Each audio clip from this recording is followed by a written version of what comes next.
or 10 or 20 different studies on the same topic and combine them together. So let us take an example. Vitamin B6 and risk of colorectal cancer, a meta-analysis of prospective studies. Now, I mentioned the concept of systematic review.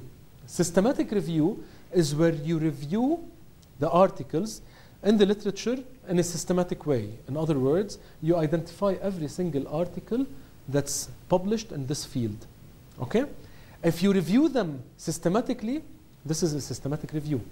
But if you analyze the results that are from the different studies, it's called a meta-analysis. Now, in this case, it's a meta-analysis of prospective studies. It was published in JAMA in 2010 to conduct a systematic review with meta-analysis, you see. So they carried a systematic review plus a meta-analysis. Systematic review, they identified the studies and they reviewed them. Meta-analysis is they summarized the results of prospective studies, blah, blah, blah, blah, which assess the vitamin B6 intake.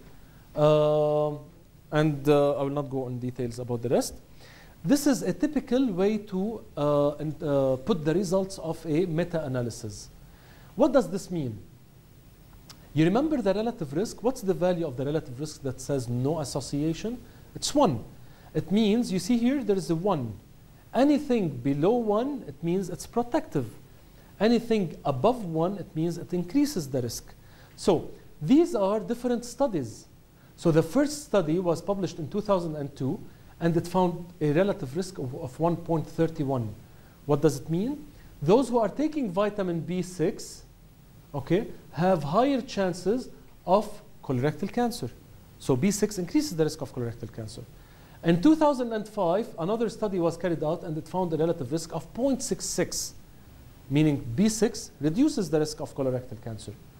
And so on and so forth. So 0.66, 0.68, 1.14, 1.39, 0.82. So it's very contradicting, right? So which one, if you are a practitioner and you want to take the results of this, whether you will give this drug to patients or not, what would you do? What you would do is, instead of taking each one of these alone, you combine them through a meta-analysis and you get the overall being 0.9. So all the studies taken together, the final effect of B6 on colorectal cancer is 0.6. So meta-analysis and systematic review are methods to combine different study designs into one conclusion. Now, hierarchy of study designs, of course, which one is the best is the systematic review, because it takes into consideration not only one study, it takes into consideration maybe 5 or 10 or 20 studies. Below that, it will be the randomized control, double-blinded studies. Below it, you have the cohort, observational. Below it, it's the case control, and underneath it, it will be serious case reports and other non-scientific or different types of research. Now, I have talked about biases, and I think I will talk about the biases now. Internal validity, it means the lack of bias. If you have bias, the study is not valid. Whenever you have bias, the study will not be valid. If you do not have bias, the study will be valid. In other words, we talked about the 3 types of biases: selection, information, and confounding. So what is a bias? Bias is an error in an epidemiological study that results in an incorrect estimation of the association between exposure and outcome. So, in other words, if you have a bias, it means that the association that you're getting is wrong. So the first type is selection bias. We talked about it. If sample is not representative of the population, such as non-response rate or non-response bias, detection bias, loss to follow-up. Why is loss to follow-up a problem? Because those who are lost to follow-up might be sicker. So eventually you're keeping only the healthy people. You're excluding the sick people. Non-response bias. If you send the paper or the questionnaire to 1,000 people and eventually 500 only gave you the answers, you have to keep in mind that this is a selection bias. Why? Because the 500 who did not answer your questionnaire might be less educated, might be less interested, might have a different lifestyle, and so on. So selection bias is very important. Information bias, we talked about it, when you collect information in a wrong way. And finally, confounding. I think the best way to explain confounding is by an illustration. Confounding is basically when you have a factor that affects the association. Let me give you the very classical example to explain confounding. It is when I'm looking at, let's say, coffee drinking. Okay? Have you ever heard of coffee drinking being a risk factor for lung cancer? No, of course not. So basically, if I'm trying to see the association between coffee and lung cancer, I'm expecting a relative risk equal to 1, meaning no association. Because go look in the literature, you will never find a study that says don't drink coffee because you will have a higher chance of lung cancer, or it will not, or you will not find anything that says drink coffee because you will have lower chances of lung cancer. But I tell you, if you go into the field and distribute, let's say, 300 questionnaires, or do a case control study, or do a cohort study, and do the relative risk, I will tell you it will be 10. What does it mean? It means that those who are drinking coffee are 10 times more likely to have lung cancer. Now, I know that this is not true, right? So there should be a bias. What type of bias is it? It is called a confounding bias. What is the confounding bias? This association is confounded. What does confound mean? It is masked. In other words, confounding means the association is covered, masked, confounded by another variable, which is, of course, as you know, is smoking, right? So those who are drinking coffee more are more likely to be smokers. And those who smoke more are more likely to develop lung cancer. So what happens when I'm comparing coffee drinkers and non-coffee drinkers, I'm not only comparing their drinking habits, I'm comparing their drinking habits and their smoking habits. So if some people are coffee drinkers and some people are non-coffee drinkers, I'm expecting that the coffee drinkers are smokers and the non-coffee drinkers are less smokers. So as if I'm ending up with comparing the effect of smoking and lung cancer, and this is why I find a relative risk of 10. Now, this is, okay, now is smoking the only confounder for this association? Absolutely not. Age is another strong confounder to almost any association that you do, right? Because sicker people have more chances of having more diseases. Older people have more chances of having more diseases. Gender, family history of diseases, lifestyle, physical activity, and so on and so forth. So all of these variables are confounders, and we have to assess the confounding effect and control for it. And once we talked in this, reach the statistics part, I'll talk about confounding. Now we'll move to the writing a proposal, and I will stop for 5 minutes. Now we have to answer questions. So what are your questions? Okay, one of the questions is about odds ratio. I'll just explain briefly what do we mean by odds ratio. I'll take an example about, let's say, myocardial infarction positive, myocardial infarction negative, okay? And if I'm doing physical activity and no physical activity, okay? If I'm doing a case control study, okay, the way that I should be looking at my data is by the cases and the controls. So assume that I take 100 cases and I take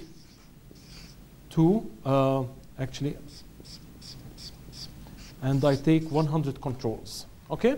So I take 100 cases and 100 controls, and I want to look at their history. So I looked at their history retrospectively, and I found 20 here are physically active or were physically active, and of course 80 were not.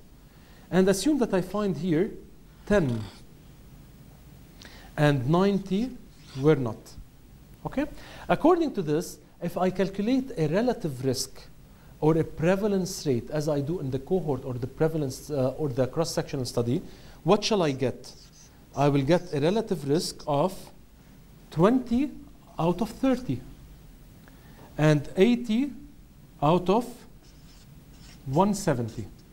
In other words, it will be 20 out of 30 divided by 80 out of 170. This is a relative risk, okay?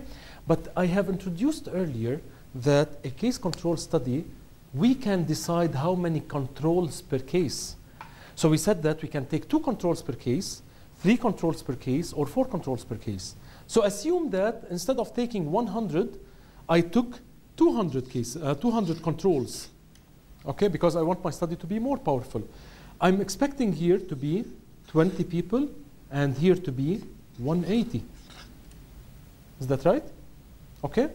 Now, what happens to the relative risk? The relative risk, it will be 20 out of 40 and 260 here, right? So it will be 20 out of 40 divided by 80 out of 260.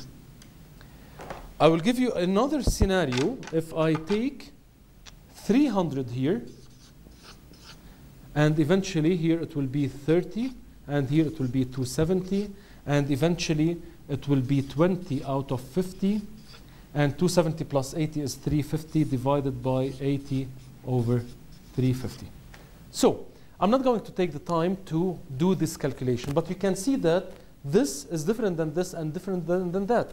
And what's different between these 3 scenarios is just the fact that I took 2 controls per case, 3 controls per case, or 1 control per case. So you can see that the relative risk is not a good measure. Okay. Now let me do the odds ratio. The odds ratio is by doing the following. Again, I will draw it. Myocardial infarction positive, myocardial infarction negative, physical activity positive, and physical activity negative.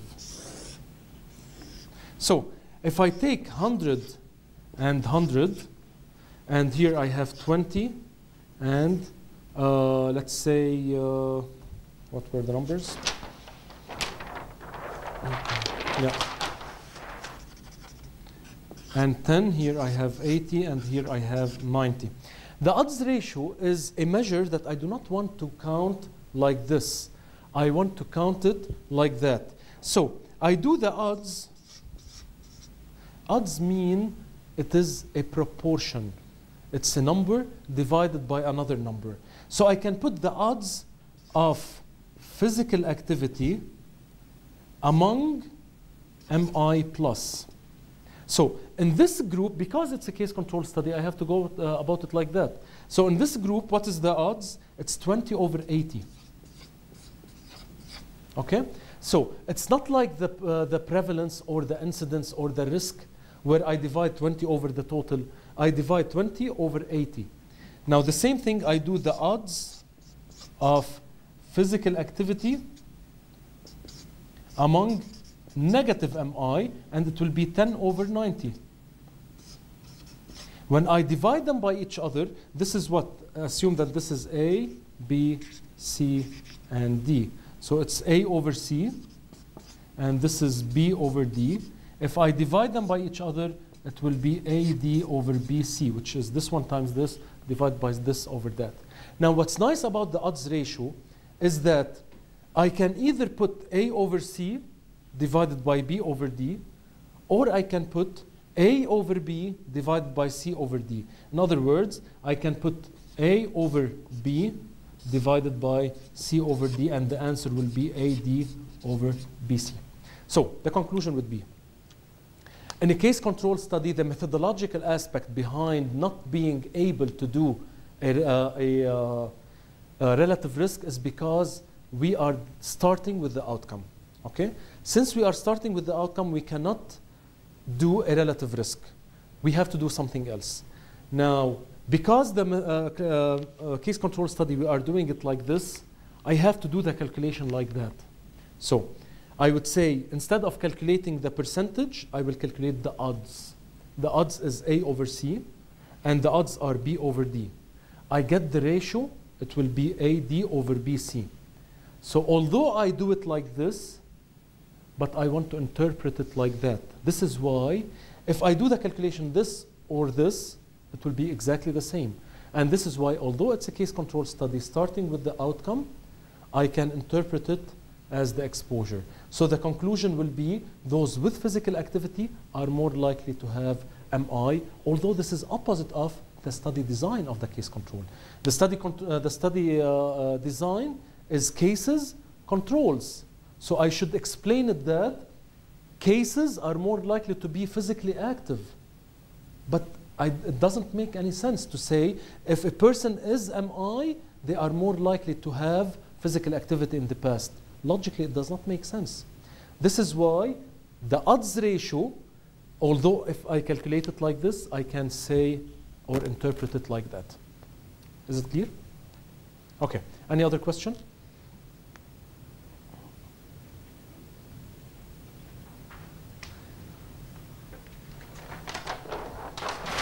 Yes. How to analyze the result for the meta-analysis? Okay. You're referring to this slide, right? Yeah. Okay. The meta-analysis, of course, look at this. We have 1.31, we have 0.66, 0.68, 1.14, and so on and so forth. Now, some people think that it is just a simple average, right? So you just get, it's more advanced than an average, but if you add them all together and divide it and do something like this, you will get the total number or the overall, which is 0.9, which is taking into consideration all these numbers. Now, it's not as simple as that. Why? Because there are so many factors that determine the weight to which you give to each study. So for instance, if you have a clinical trial, randomized, double-blinded, and so on and so forth, do you give it the same weight as a case control study? No. The clinical trial is more important, right? If you have two clinical trials, one is 1,000 patient and one is 100 patient, do you give them the same weight? No. So the point is, just to oversimplify it, the way you calculate the 0.9 is by getting a weighted average or a more sophisticated way of combining them based on the quality of the data, the sample size, and so on and so forth. Okay? It's more sophisticated, but you're not expected to know how to calculate it rather than just how to interpret it. Any other questions? Thank you, Dr. Hani. Can you explain to me what's the difference between efficacy and effectiveness? Thank you. Okay. So we said that efficacy is when I'm interested to see if a patient takes the drug, would they have lower or higher chance